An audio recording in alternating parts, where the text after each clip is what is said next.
On va dépister effectivement en consultation d'anesthésie un syndrome d'apnée obstructive du sommeil parce qu'on sait qu'il y a des complications post-opératoires notamment.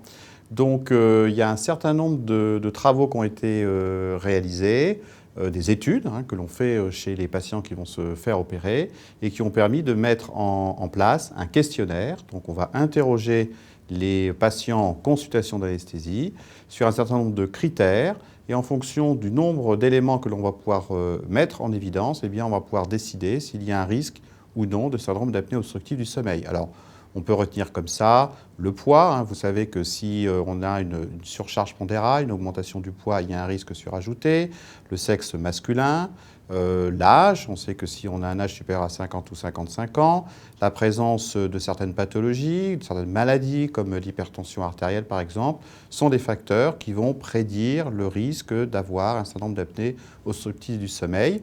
Et à partir de ce questionnaire, ça va permettre de proposer aux patients d'aller voir un spécialiste de cette pathologie et donc de se faire dépister et ensuite de pouvoir se faire traiter.